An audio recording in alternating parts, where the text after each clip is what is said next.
प्रभाव आहे त्याच्या संदर्भामध्ये त्यांचेही सहकार्य मला आवश्यक आहे, त्याबाबतही त्यांना विषद केलं. त्याच अनुषंगानं हा सगळा मतदार यादीच्या संक्षिप्त पुनरक्षणाचा किंवा SSR ज्याला म्हणतो SSRचा कार्यक्रम आपल्या माध्यमातून जनतेपर्यंत पोहोचावा आणि ज्यांची नावं मतदार यादीमध्ये नाहीत अशांना त्यांची नावं मतदार यादीमध्ये घेण्यासाठी ती माहिती मिळावी या उद्देशानं, त्याचसोबत मतदार यादीमध्ये जर काही अपात्र मतदार असतील तर त्यांनाही या कार्यक्रमाच्या माध्यमातून त्यांची नावं कमी करावीत. त्या मतदार यादीतून अपात्र मतदार असतील तर त्या अनुषंगाने कार्यक्रम राबवला जातो. भारत निवडणूक आयोगाकडून या कार्यक्रमाची रूपरेषा पाठवण्यात आलेली आहे. त्यानुसार एकत्रित प्रारूप मतदार यादी प्रसिद्ध काल झालेली आहे, म्हणजे 6 ऑगस्ट 2024 रोजी. आता या मतदार यादीमध्ये मतदार संघनिहाय किंवा EP वाईज क्लेम्स आणि ऑब्जेक्शन्स हरकती आणि दावे जे दाखल करायचे आहेत त्याच्यासाठी कालावधी त्यांनी दिलेला आहे 6 ऑगस्ट ते 20 ऑगस्ट पर्यंत.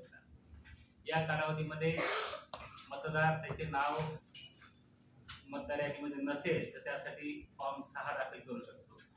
एखादा मतदार अपात्र आहे असं वाटत असेल तर त्याच्या संदर्भामध्ये तो आक्षेप घेऊ शकतो. एखादा मतदार स्वतःहून अन्य ठिकाणी स्थलांतरित झाला असेल तर तो स्थलांतरणासाठी अर्ज दाखल करू शकतो. एखाद्या कुटुंबातील एखादा व्यक्ती मयत झाला असेल तर त्या संदर्भात ते कुटुंब किंवा BLO आणि BLAच्या माध्यमातून ते नाव मयत व्यक्तीमध्ये बदल करण्याच्या संदर्भामध्ये हा कार्यक्रम आहे. हा जो 14 दिवसाचा कार्यक्रम आहे, 14 दिवसामध्ये क्लेम्स ऑब्जेक्शन दाखल करता येऊ शकते आणि ते जे आलेले क्लेम्स ऑब्जेक्शन्स आहेत ते 29 ऑगस्ट 2024 रोजी पर्यंत त्याच्यावर निर्णय घ्यायचा आहे. हा निर्णय 18 विधानसभा मतदारसंघातील मतदार नोंदणी अधिकारी घेणार आहे. ही त्यांची कायदेशीर अधिकारिता आहे आणि त्यानंतर ही मतदार यादीची अंतिम प्रसिद्धी आहे ते 30 ऑगस्ट 2024 रोजी होणार आहे. मतदार यादीची अंतिम प्रसिद्धी म्हणजे त्या मतदार यादीच्या आधारे विधानसभेच्या निवडणुका घेतल्या जाणार आहेत. हा कार्यक्रम भारत निवडणूक आयोगाने जाहीर केलेला आहे, तो सर्वसामान्यांपर्यंत पोहोचावा यासाठी आपण नेहमीप्रमाणेच याही वेळेला व्यापक प्रमाणामध्ये त्याची प्रसिद्धी द्यावी अशी आपल्याला विनंती आहे. ठाणे जिल्ह्यामध्ये मतदारांचा तपशील आपण प्रत्येक प्रेस मीटला आपण बोलत असतो, सांगत असतो. लोकसभेच्या वेळेला आपल्याकडे 66,76,837 मतदार होते. त्यानंतरच्या कालावधीमध्ये निरंतर प्रक्रिया जी आहे कंटिन्युअस अपडेशन ज्याला म्हणतो, निरंतर अद्ययावतीकरण, यामध्ये 68,01,244 इतकी इथपर्यंत मतदारांची संख्या गेलेली, साधारणपणे 2.25 लाखच्या आसपास मतदारांची वाढ झालेली आहे. ही वाढ याच्यामध्ये या SSR मध्ये आणखी काही मतदार वाढ होतील किंवा काही कमी होऊन नेट वाढ याच्यामध्ये व्हावी अशी अपेक्षा आहे. मतदार यादी जर परिपूर्ण आणि एरर फ्री असेल तर मतदानाच्या टक्केवारीवरही त्याचा परिणाम होतो, की म्हणजे जे इलिजिबल वोटर्स आहेत ते येतात आणि अनावश्यक जे मतदार आहेत त्यात राहत नाही. तर या अनुषंगानं या मतदार यादीकडे आपण पाहतोय. ठाणे जिल्ह्यामध्ये ज्या अर्थी मतदार मोठ्या प्रमाणावर आहेत त्या अर्थी 18-19 मतदाराच्या संख्येमध्येही वाढ असणे अपेक्षित आहे. आपल्याकडं लोकसभेच्या वेळेला 18-19 अवयव गटातले 1,05,966 मतदार होते. ती आता वाढ होऊन 1,19,327 एवढे झालेले आहे. अर्थात हा जो ग्रुप आहे तो डायनॅमिक आहे. 18-19 अवयव गट म्हटला की काही दिवसानंतर तो 19 मधला पुढे 20 मध्ये जातो, त्यामुळे 18-19 परत कमी होऊन जातं. तशा वेळेला आपल्याला नव्यानं मतदार नोंदणी 18-19 मध्ये करावी लागते. असा हा जो डायनॅमिक ग्रुप आहे त्या ग्रुपमध्ये सतत वाढ होत राहणं अपेक्षित आहे आणि ते वाढ करण्याचा प्रयत्न आपल्या मार्फत आणि स्वीपच्या माध्यमातून आपण करतो. शाळा, महाविद्यालय यांना याच्यामध्ये आपण रुटीन करून घेतलेला आहे. वेगवेगळे कॅम्प्स घेतोय आपण, शाळेच्या NSSच्या संदर्भातले युथ कॅम्प्स घेतोय, युथ महिला मेळावे घेतोय महिलांची नोंदणी करण्याच्या संदर्भात. तर त्या अनुषंगाने वाढ करण्याचा प्रयत्न आहे. दिव्यांग मतदार आपल्या जिल्ह्यामध्ये 36,517 आहेत आणि ही सातत्यानं वाढ होत जाते आहे. म्हणजे दिव्यांग असलेल्या मतदारांना त्यांची मार्किंग करणं आणि मार्किंग केल्यानंतर त्यांच्या सोयीनुसार त्यांना असिस्टन्स उपलब्ध करून देणं याकडे भारत निवडणूक आयोग नेहमीच अग्रेसर राहिलेला आहे. 85+ मतदारसंख्येमध्ये जिल्ह्यामध्ये 58,818 मतदार आहेत आणि यांना आपण मागच्या निवडणुकीपासून होम वोटिंगची सुविधा उपलब्ध करून दिलेली आहे.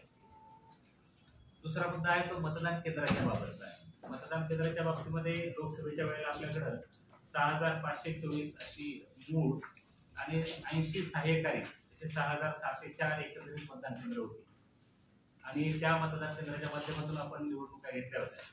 आता त्या मतदान केंद्राचं सुसूत्रीकरण केलं गेलेलं आहे. सुसूत्रीकरण यासाठी करतो आपण की त्या मतदारसंघामध्ये किंवा यादी भागामध्ये जर एखादी सुयोग्य इमारत सेंट्रली प्लेस इमारत मिळत असेल किंवा मतदाराच्या सोयीच्या अनुषंगाने इमारत मिळत असेल तर ती अगदी पक्की असेल आणि शासकीय किंवा निमशासकीय आस्थापनेची असेल तर त्या अनुषंगाने अशी इमारत आपण चूज करतो. तर आपल्या सगळ्याच मतदार नोंदणी अधिकाऱ्यांनी या संदर्भामध्ये एक्सटेन्सिव्हली प्रयत्न करून 6604 वरून 6894 एवढी मतदान केंद्रामध्ये वाढ झालेली आहे. यावेळेसचा विशेष असा आहे की यावेळेला आपण सहकारी गृहनिर्माण संस्थांमध्ये मतदान केंद्र स्थापन केलेले आहे. जसं लोकसभेच्या वेळेला आपण पायलट प्रोजेक्ट किंवा पायलट प्रोजेक्ट म्हणून 36 मतदान केंद्र वेगवेगळ्या सरकारी गृहनिर्माण संस्थांमध्ये स्थापन केली. यावेळेला आपण 337 मतदान केंद्र अशा गृहनिर्माण संस्थांमध्ये स्थापन केलेली आहेत. ती सगळ्या मतदारसंघामध्ये विभागलेली आहेत. त्याशिवाय मतदान केंद्राच्या लोकेशनमध्ये बदल झालेला आहे, स्थानात बदल झालेला आहे. मतदान केंद्राच्या नावामध्ये काही बदल झाला आहे, शाळेचं नाव बदललं आहे, संस्थेचं नाव बदललं असेल किंवा खोली क्रमांक बदलला असेल तर तोही बदल झालेला आहे. 669 आपले पूर्वी मंडपात होते, 831 पार्टिशन मध्ये होते. त्यामध्ये कमी होऊन साधारणपणे पार्टिशन मंडपामध्ये 387 आणि पार्टिशन मध्ये 1204 अशी मतदान केंद्र झालेली आहे. त्याची विगतवारी जी आहे मतदारसंघनी आहे ती आपल्याला सोबत दिलेली आहे. या पद्धतीनं 6894 या मतदान केंद्रावर विधानसभेच्या निवडणुका घेतल्या जाणार आहे. त्याची मतदारसंघ निहाय विगतवारी आपल्याकडे दिलेली आहे. त्याच वेळेला दुसरा जो मुद्दा जो आपल्या मार्फत लोकांपर्यंत पोहोचला पाहिजे तो असा होता की आपण फर्स्ट लेवल चेकिंग, भारत निवडणूक आयोगाच्या कार्यक्रमाप्रमाणे फर्स्ट लेवलची चेकिंग जी आहे ते तुर्भे इथल्या गोडाऊनात करतोय. फर्स्ट लेवल चेकिंग त्यामध्ये बेलचे इंजिनियर त्याची चेकिंग करतायत आणि त्या ठिकाणी विविध राजकीय पक्षाचे प्रतिनिधी उपस्थित आहेत. ती प्रक्रिया 1 तारखेपासून सुरू झालेली असून ते पुढे ते संपेपर्यंत चालणार आहे. तर इथे जे 2 महत्त्वाचे मुद्दे आहेत त्या 2 महत्त्वाचे मुद्दे आपल्या मार्फत आपल्यालाही अवगत करावे आणि लोकांपर्यंत ते पोहोचावे या अनुषंगाने आजची बैठक बोलावलेली होती. मुख्यत्वे हे 2च मुद्दे आहेत. मला कल्पना आहे की याच्यानंतर तुम्हाला दुसऱ्या एका संदर्भामध्ये बोलायचं आहे. त्यामुळे निवडणुकीच्या संदर्भातले हे 2 मुद्दे पुरतं आज मर्यादित ब्रीफिंग होतं आणि आज आपल्याला सगळ्याच कल्पना आहे की मुवमेंट आहे. त्यामुळं तुम्हाला तिकडे जायचं असेल निश्चितपणानं, मलाही तिकडे रिसिव्ह करण्याच्या अनुषंगाने जायचंय. तर आजचा जो प्रेसचा मीट आहे तो 2 कारणापुरता होता. समराईज करायचं म्हटलं तर 2 बाबीसाठी SSRची व्यापक प्रसिद्धी होणे आणि FLCच्या संदर्भामध्ये माहिती लोकांपर्यंत जाणे या 2 मुद्द्यासाठी आज आपल्याला आमंत्रित केलं होतं. आपण त्याला सकारात्मक प्रतिसाद दिलेला आहे. त्याबद्दल मी आपला आभारी आहे. धन्यवाद. मंडपामध्ये मतदान केंद्र असलं नाही पाहिजे. त्यावेळी ते परमनंट बिल्डिंग मध्ये जर शिफ्ट करता आलं तर ते चांगलं आहे. त्याची सेफ्टी आणि सिक्युरिटीच्या अँगल एखाद्या ठिकाणी मतदान केंद्राची संख्या जास्त असल्यामुळं आणि त्या खोल्या कमी असल्यामुळे आपण ते मंडपामध्ये करतो. आपला नेहमीच प्रयत्न हा राहिला आहे की मंडपातली मतदान केंद्र आपण परमनंट स्ट्रक्चरमध्ये किंवा खोल्यांमध्ये ते शिफ्ट करायचा प्रयत्न करतो. लोकसभेला आता असं मतदान केंद्र आपण निवडलं की तिथे लोकांना एवढा त्रास झाला म्हणून त्या सगळ्या मतदार CPS ला द्यावा, मतदार केंद्रावर द्यावा, त्यांचं नाव निश्चित करा नाही. आम्हाला मतदार या नोंदणी वाढवायची आहे. आम्ही कशासाठी त्याला म्हणजे परावृत्त करण्याची भूमिका कदापि घेणार. इलिजिबल आहे, पात्र आहे, इंडियन सिटीजन आहे, 18 वर्ष पूर्ण करतोय, otherwise he is not disqualified, he is entitled to come into electoral.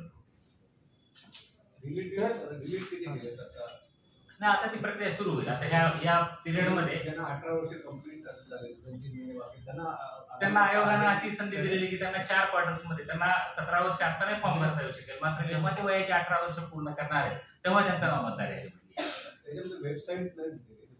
Website आहे आपली वेबसाईट मतदार नोंदणी अधिकाऱ्यांची जी आहे त्याच्यावर.